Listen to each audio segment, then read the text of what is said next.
Well, this is it.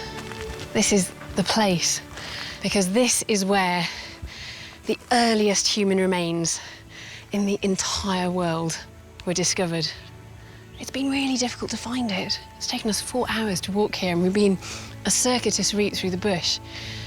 And it seems really strange that there's nothing to mark it, because this is such an important place in our story. And it's as close as I can get to where we all began. Amazing.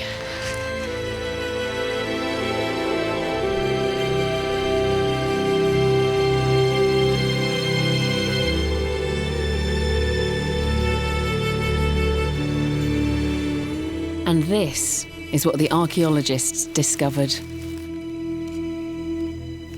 This is a cast of the skull that was found here and which was dated to 195,000 years ago. I think, considering it's so old, it's remarkably complete. OK, the fragile face bones are missing, but most of the brain case is here. We can see the size of the brain, and we can see this very characteristic forehead. No other remains of our species, even approaching this age, have been found anywhere else on the planet.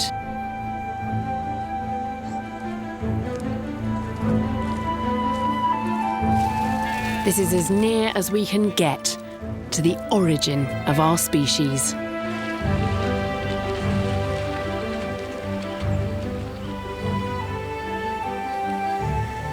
There's something very special about sitting here, looking out at the Omo.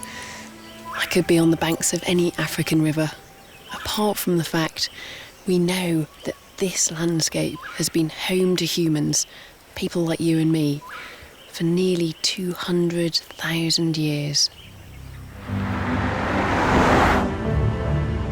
I'm heading along the South African coast to a place called Pinnacle Point.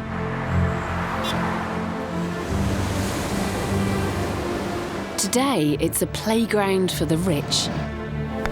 But during the construction of this golf course, archaeologists discovered something amazing deep beneath the fairway.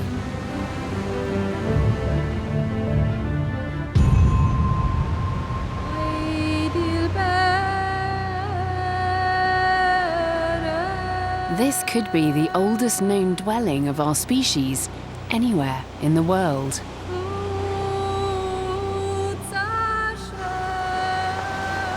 So this is where you've been digging? This is the oldest part of the cave. What are the dates here then as we go down through these layers? These layers date from 130 to 167,000 years ago. It's just so incredibly ancient. It's amazing. Did you know how important what you were excavating really was? Not until we got those dates. But yeah, amazing, stunning.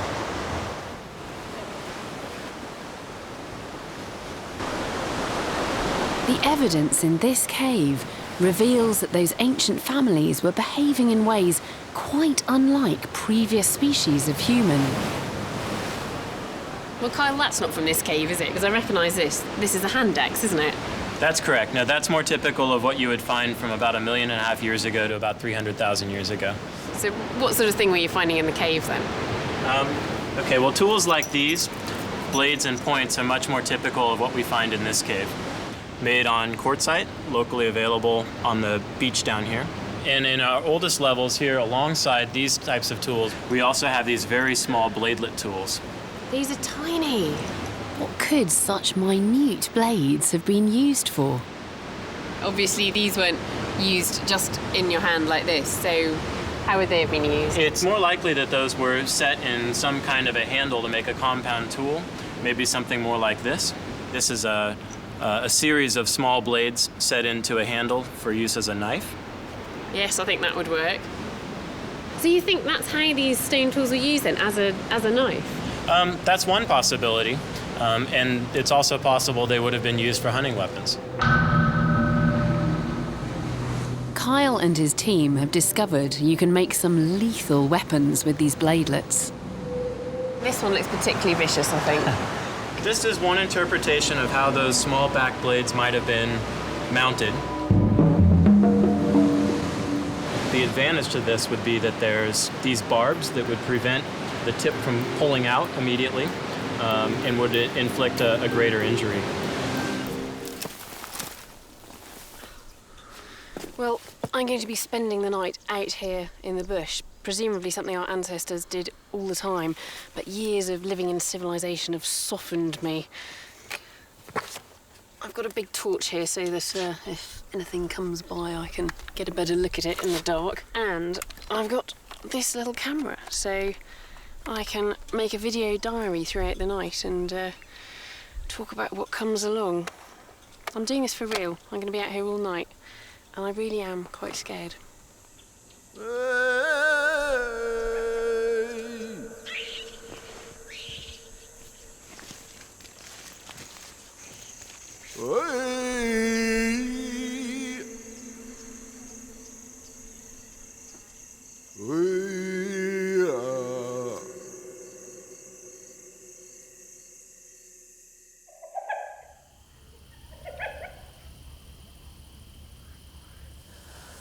It's just amazing the amount of noises you suddenly hear. About half an hour ago, there was the sound, really distinct sound of something lapping water. Maybe a hyena, maybe a leopard. It sounded like a big cat, literally like a cat lapping at milk.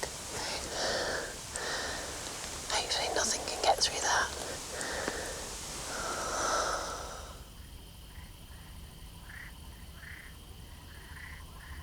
Suddenly feel really vulnerable as an animal which is designed to be out in the daylight.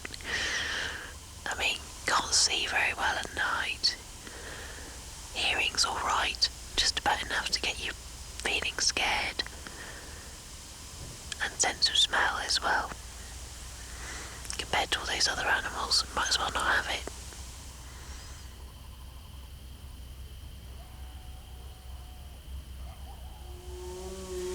Did you hear that? I'm scared now.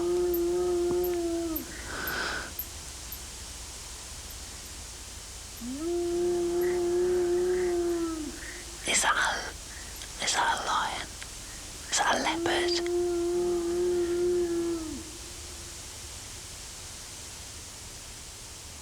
Is that a hyena?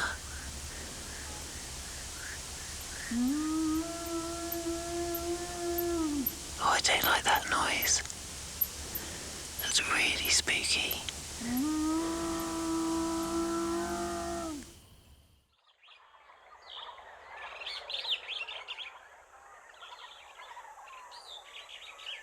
That's got to be one of the most frightening nights of my life. I did get some sleep, but then I got woken up by these horrendous noises. Sometimes it was hyenas, and then there was something that sounded like a standoff between a hyena and a leopard or something. I don't know what it was. Awful noises. Really, really scary.